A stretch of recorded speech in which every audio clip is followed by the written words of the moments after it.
읽어드릴 이 말씀은 인간 사회에서 매우 자주 일어나는 절대로 끊어지지 않는 어쩌면은 하나님께서 매우 미워하시는 심판하시는 인간의 근본 마음의 동기에서부터 나오는 죄를 지적을 하고 있습니다. 악인을 의롭다 하고 의인을 악하다 이렇게 뒤바뀌어 버리는 이런 가치가 완전히 바뀐 현상이 그렇다면은 그 피해 당사자는 얼마나 억울하고 분통이 터지겠습니까? 우리 사회를 이렇게 진단하는 단면적인 예를 보여주는 하나님의 말씀입니다. 여러분 그렇지 않습니까?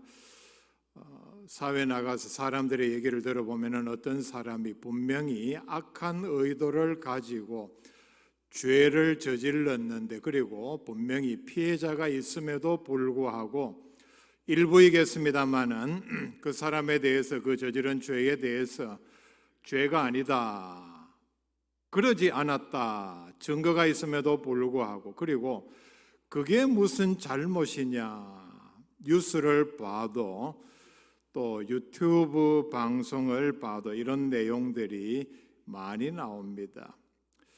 피해자가 참으로 어떤 말로도 표현할 수 없는, 어떤 방법으로도 보상할 수 없는 그런 고통을 당하고 있음에도 불구하고 그 사람은 그런 죄를 짓지 않았다, 그건 죄가 아니다, 그런 일을 한 것은 맞지만은 죄가 아니다, 이렇게 옹호하고 두둔하는 사람들이 있습니다. 그 뒤에 나오는 말씀도 마찬가지입니다. 의인을 악하다 하는 예도 비일비재하게 이 사회에서 일어나고 있습니다. 크게 잘못한 일이 아님에도 불구하고 매우 심각한 죄를 지은 것처럼 이렇게 침소봉대하고 매도하고 그리고 비난을 합니다.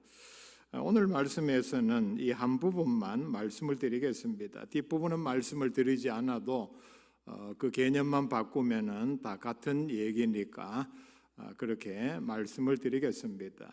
이런 현상에 대해서 성경은 무엇이라고 말씀을 하는가?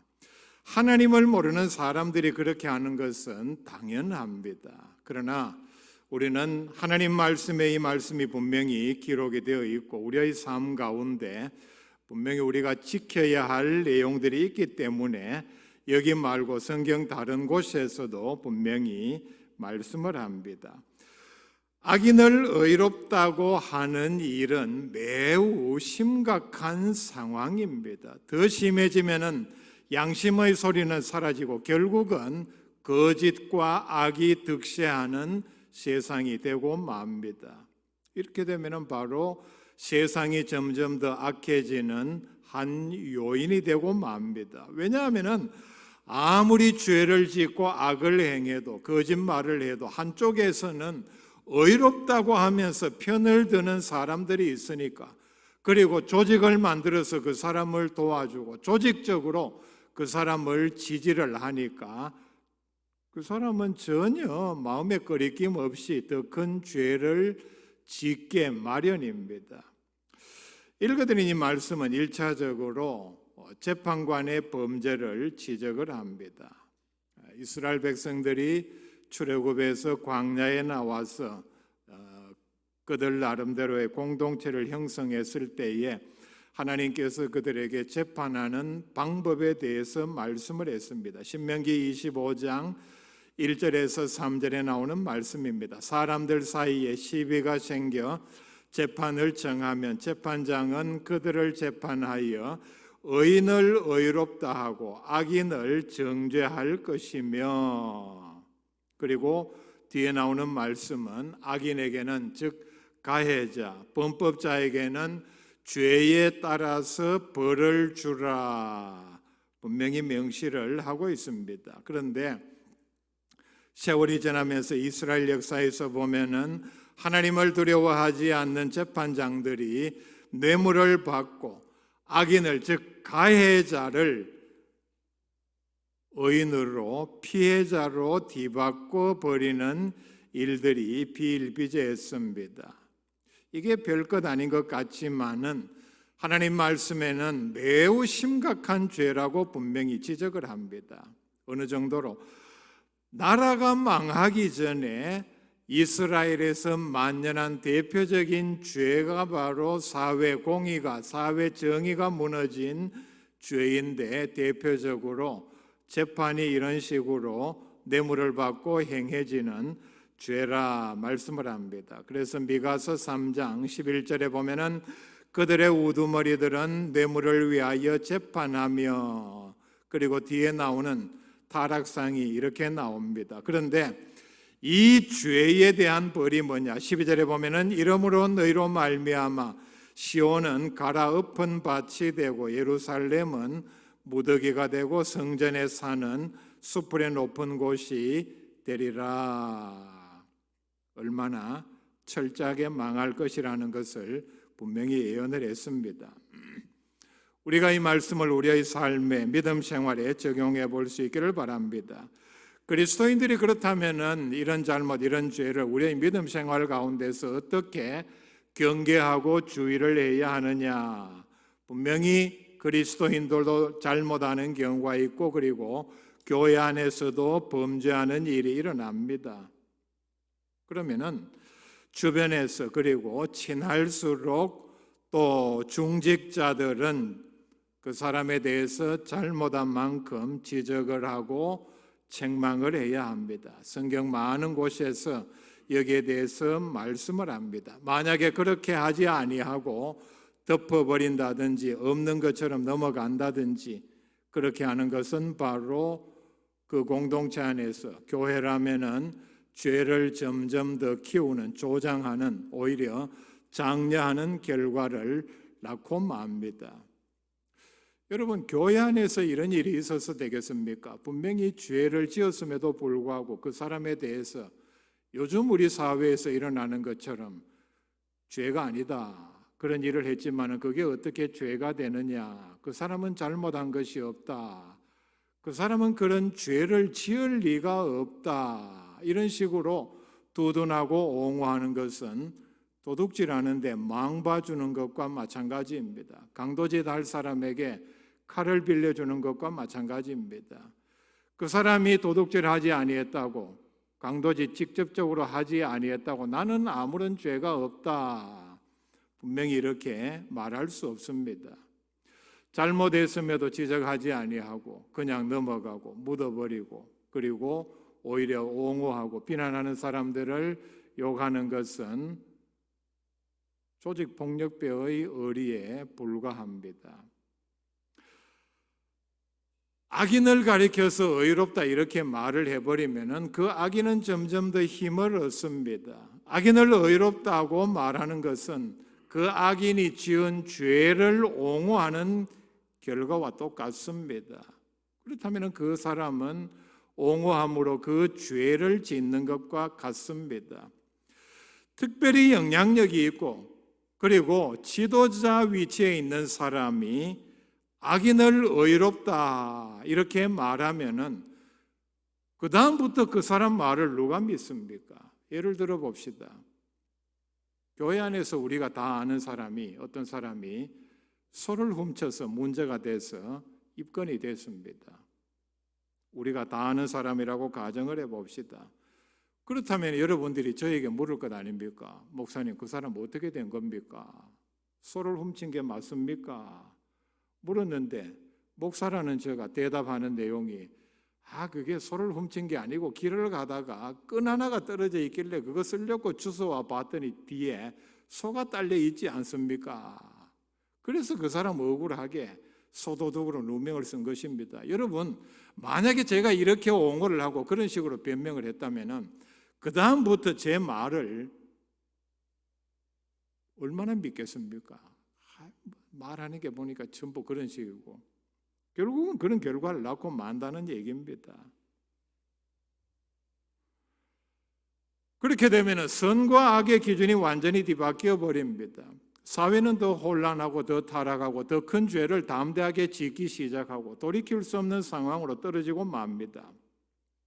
여러분, 성경에 보면은 좀 이해가 되지 않는 부분이 있는데 아무리 악한 사람이라도 그 사람이 어떤 죄를 짓고 범죄를 하려는 그런 시도를 할 때 보면은 찾아가서 도와주고 지지하는 사람들이 분명히 있습니다.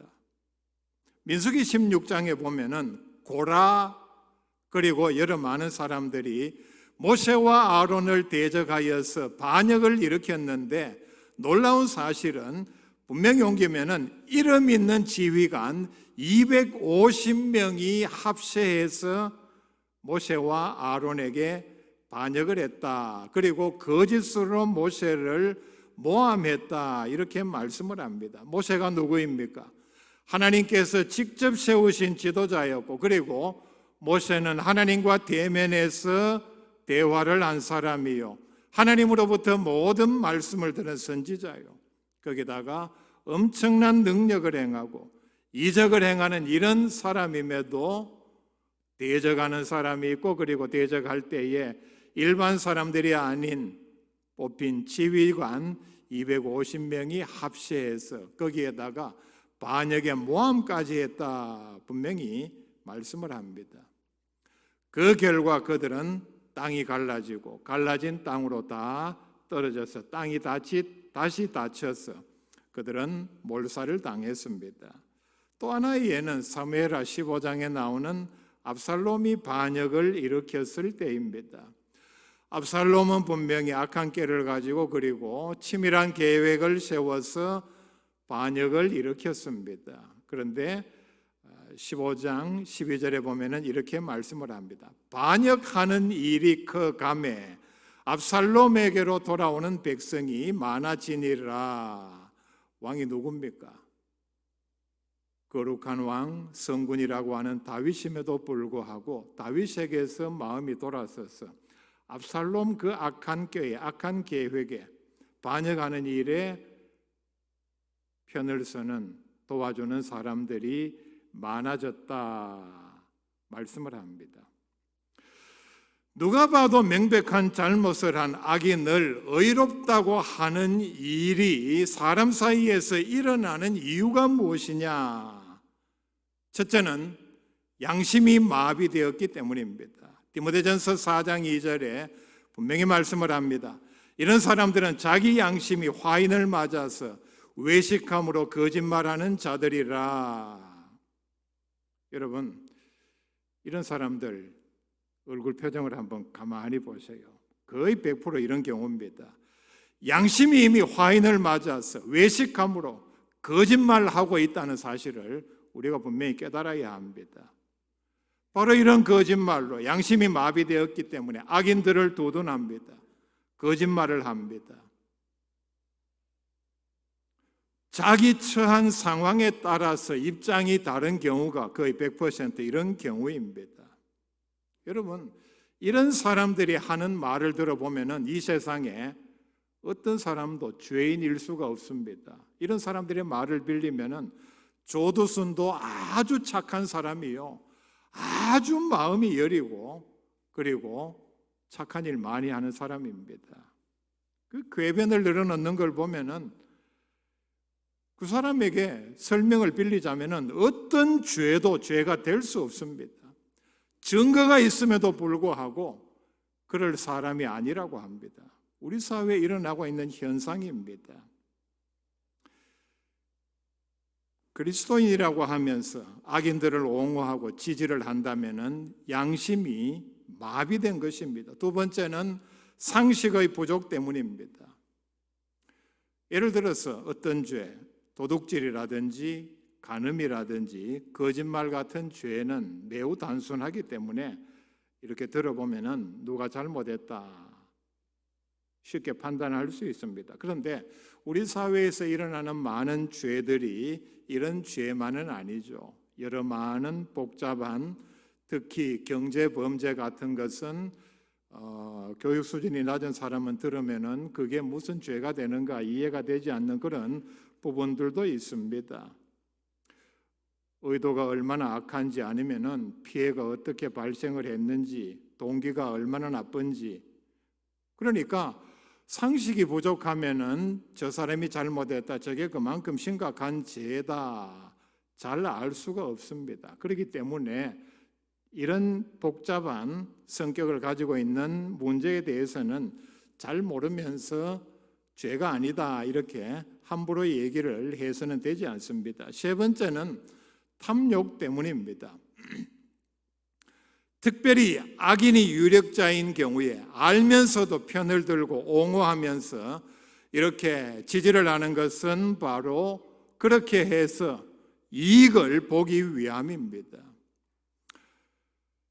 다윗이 사울을 피해서 도망갈 때에 아히멜렉이라는 제사장이 다윗에게 먹을 것과 칼을 주었습니다.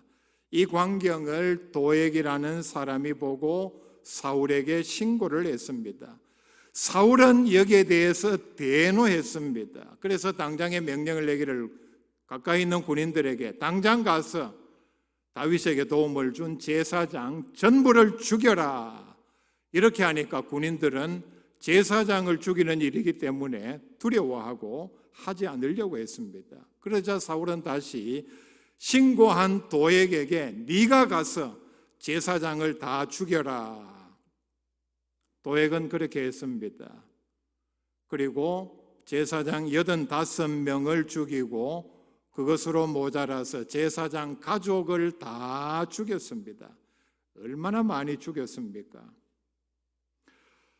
도액은 왜 이런 일을 했느냐? 사울의 목자장이었기 때문입니다. 목자장이 뭡니까? 사울의 모든 가축을 관리하는 책임자였다는 얘기입니다. 요즘 말로 말하면 개인 재산 관리인이었습니다. 왜 그런 일을 했습니까? 사울에게 잘 보여서 신임을 얻어서 더 큰 자리를 얻기 위함입니다. 탐욕 때문입니다. 다윗이 10년 이상 도망을 다닐 때에 사울이 추격을 하고 정확한 자리를 이렇게 찾아서 그 자리로 갈 수 있었던 것은 아마도 자기가 왕이었고 권력자였고 그리고 현상금을 걸었을 것으로 보입니다. 그에게 현상금을 걸고 그리고 아마 어떤 벼슬 자리도 분명히 걸었을 것입니다. 자, 여러분, 왕이 예를 들어서 이런 식으로 현상금을 걸고 신고한 사람에게는 어떤 형태든지 상을 준다. 자, 이러면은 다윗이 의인이냐 사울이 악인이냐 혜택을 받는 사람에게는 이게 전혀 문제가 되지 않습니다. 아니, 다윗이 의인이면 어떻고 사울이 악인이면 어때? 내가 신고하고 다윗이 죽든 말든 나는 현상금 받아 챙기고 한 자리 벼슬자리 얻으면 자기가 그만이라는 탐욕이 발동했기 때문에 여러분 그 대목에 성경 읽어보십시오. 많은 곳에서 보면은 다윗이 가는 곳마다 다윗이 여기 왔습니다. 사울에게 신고하는 사람들이 있었습니다. 그 다음에 본격적으로 우리 가운데 문제가 되는 것은 상당한 수준의 믿음이 있는 사람이 범죄한 경우에 교회 안에서 보면은 두둔하고 옹호하는 사람들이 있습니다.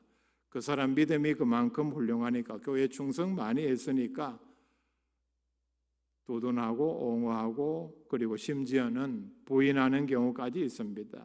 절대로 그 사람이 그러지 않았다. 그럴 리가 없다. 이 교회 그리스도인의 한계죠. 왜냐하면은 범죄 저지르는 걸 봤습니까? 아니면은 강제 수사권이 있어서 조사를 할 수가 없으니까 뭐 그렇게 얘기를 하겠죠. 그러나 이것은 절대로 그리스도인의 도리가 아닙니다. 알았다면은 적어도 죄라는 사실을 분명히 얘기를 해야 합니다. 용서하지 말라는 얘기는 아닙니다. 따돌리고 매장시키라는 얘기도 아닙니다. 지적을 하는 것이 회개하도록 권면하는 것이 바로 그 사람을 사랑하는 방법입니다. 다시 성경의 예로 돌아가 봅시다. 다윗이 범죄를 했습니다. 범죄의 내용은 자기를 위하여 지금 전장에서 목숨을 걸고 전투 중인 충신의 아내를 범하고 그 아내가 임신을 하자 숨기기 위해서 교묘하게 그 남편을 전사로 위장하여 죽여버렸습니다. 다윗이 어떤 사람입니까?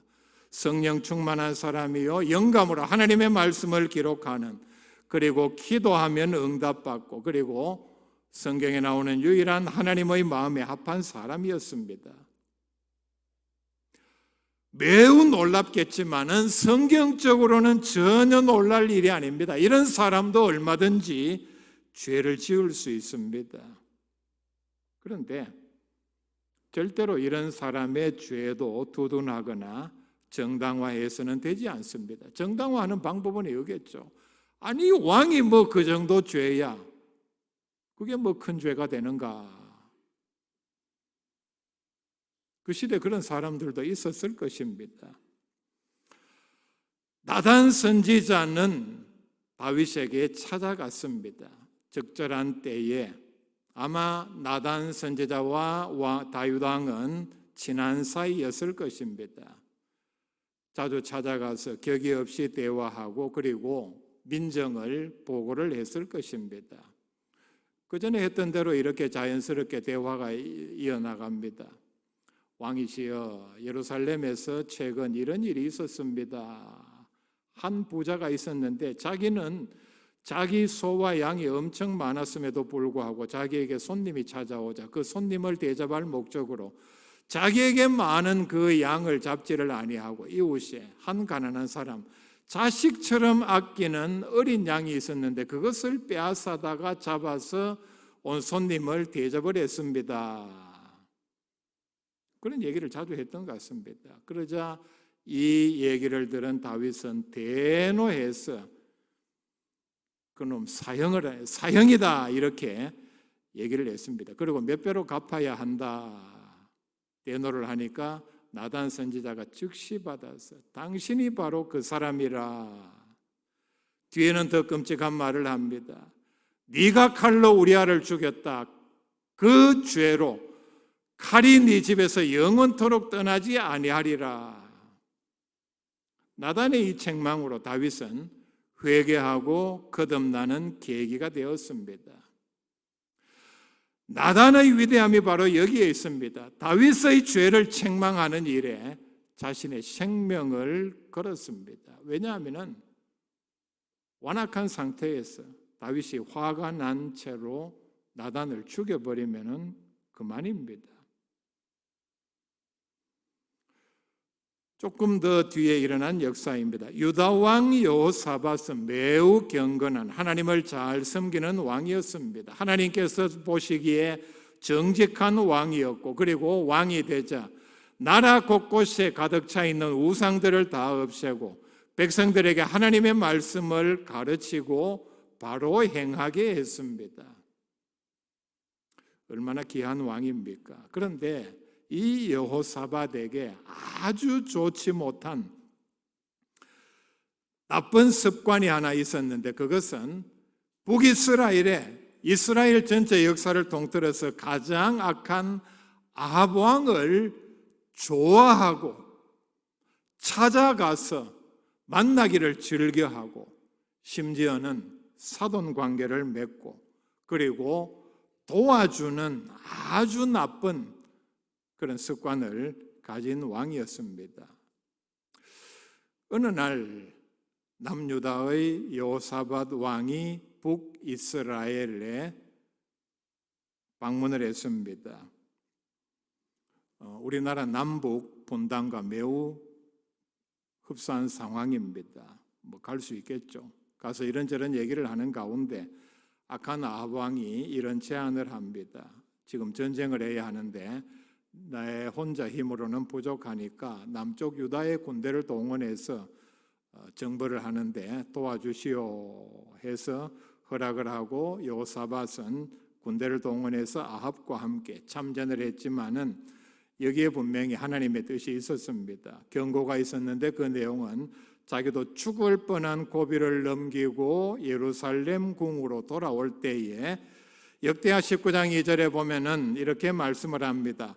하나님의 아들 선견자 예후가 나가서 여호사밧 왕을 맞아 이르되 왕이 악한 자를 돕고 여호와를 미워하는 자들을 사랑하는 것이 옳으니까 그러므로 여호와께로부터 진노하심이 왕에게 임하리이다.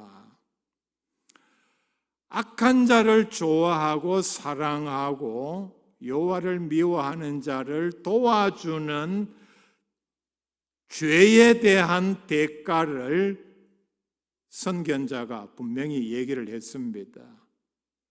하나님으로부터 진노하심이 왕에게 임하리이다. 뒤에 보면은 모압과 암몬이 침입을 했고 그 다음에 큰 계획을 가지고 무역을 하기 위해서 여러 많은 배들을 만들었는데 그 배들이 다 박살이 났습니다. 그리고 여호사밧 왕은 죽고 난 다음에 그 후대에 엄청난 숫자의 자기 후손들이 살해되었습니다. 이사야 5장 20절에 보면은 나라가 망하기 전에 이스라엘의 만연한 죄를 지적을 합니다. 악을 선하다 하며 선을 악하다 하며, 읽은 말씀과 똑같죠. 흑암으로 광명을 삼으며 흑암과 광명을 서로 뒤바뀌어 버리며, 뒤에 이런 식으로 나옵니다. 이렇게 삼는 자들은 화 있을진저, 뒤에 또 죄를 말씀을 하는데 23절에 보면은 그들은 뇌물로 말미암아 악인을 의롭다 하고 의인에게서 공의를 빼앗는도다 말씀을 합니다. 그런데 놀라운 사실은 그 벌이 24절 말씀부터 나옵니다. 이로 말미암아, 이런 죄들로 말미암아 불꽃이 그루터기를 삼킴같이 마른 풀이 풀 속에 떨어짐같이 그 다음에 꽃이 티끌처럼 날리리니, 25절 말씀에 보면은 자기 백성에게 노를 바라시고 그들 위에 손을 들어 그들을 치신지라 산들은 진동하며 그들의 시체는 거리 가운데 분토같이 되었도다. 그런데 놀라운 사실은 그럴지라도 그의 노가 돌아서지 아니하였고 그의 손이 여전히 펼쳐져 있느니라 말씀을 합니다. 26절 말씀에는 보면은 또 그가 기치를 세우시고 먼 나라들을 불러 땅 끝에서부터 자기에게로 오게 하실 것이라. 보라, 그들이 빨리 달려올 것이로되 외국의 엄청난 강한 군대가 그들을 침략한다. 30절에 보면은 그날에 그들이 바다 물결 소리같이 백성을 향하여 부르짖으니 사람이 그 땅을 바라보면 흑암과 고난이 있고 빛은 구름에 가려서 어두우리라. 엄청난 심판을 말씀을 합니다. 이런 모든 죄 그리고 벌을 요약하는 말씀이 바로 로마서 1장 32절 말씀입니다. 이 앞에 보면은 하나님을 모르는 사람들이, 대적하는 사람들이 짓는 여러 많은 죄를 나열을 했습니다. 우리가 다 아는 그런 죄들입니다. 대표적으로는 동성애를 지적을 합니다. 그 다음 말씀에 보면은 그들이 이 같은 일을 행하는 자는 사형에 해당한다고 하나님께서 정하심을 알고도 자기들만 행할 뿐 아니라 또한 그런 일을 행하는 자들을 옳다 하느니라.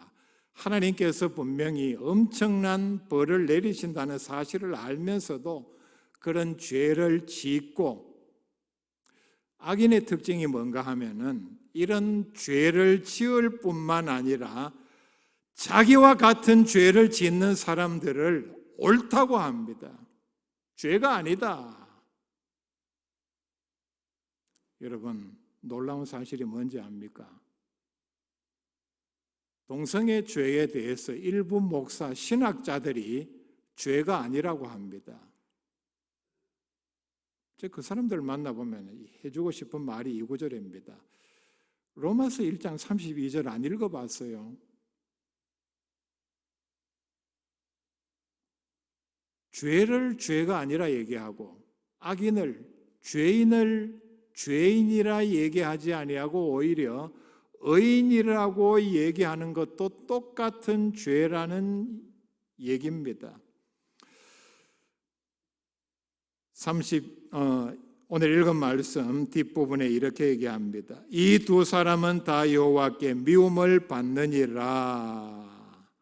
선과 악을 뒤바꾸는 것은 하나님의 공의로우심에 대한 도전입니다. 미움을 받는다는 말은 하나님께서 구역질 날 정도로 미워하고 심판하신다는 뜻입니다. 주로 보면은 우상 숭배 같은 가증한 죄에 대하여 하나님의 진노를 표현할 때에 하나님께서 이렇게 미워하신다는 표현을 썼습니다. 이 말씀이 우리의 믿음 생활에 중요한 지침이 될 수 있기를 바랍니다.